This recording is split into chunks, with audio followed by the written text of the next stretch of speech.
بسم اللہ الرحمن الرحیم۔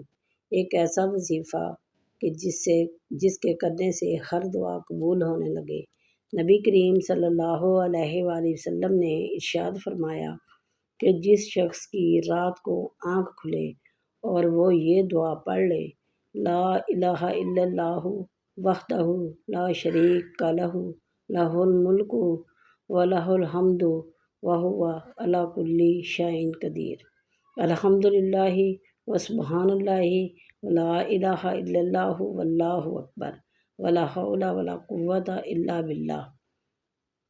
اکیلے اللہ کے سوا کوئی معبود نہیں، اس کا کوئی شریک نہیں، بادشاہی اسی کی ہے اور اسی کے لیے سب تعریف ہے، اور وہ ہر چیز پر کامل قدرت رکھتا ہے۔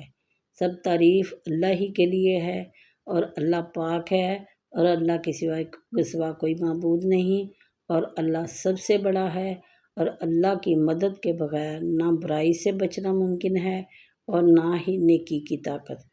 پھر اس کے بعد وہ یہ دعا پڑھے، اللہم اغفر لی، الہی مجھے بخش دے، یا کوئی اور دعا کرے تو اس کی دعا قبول کر لی جاتی ہے، اور اگر وضو کر کے وہ نماز پڑھے تو اس کی نماز بھی قبول ہوتی ہے۔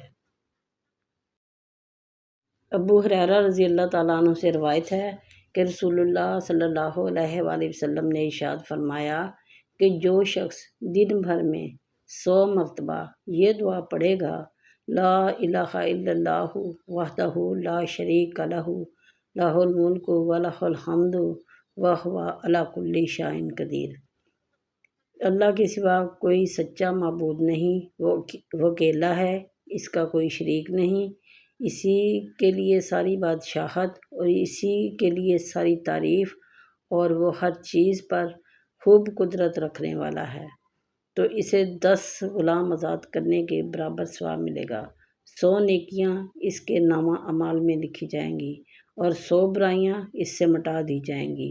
اس روز دن بھر یہ دعا شیطان سے اس کی حفاظت کرتی رہے گی تاکہ شام ہو جائے، اور کوئی شخص اس سے بہتر عمل لے کر نہ آئے گا مگر جو اس سے بھی زیادہ یہ کلمہ پڑھے گا۔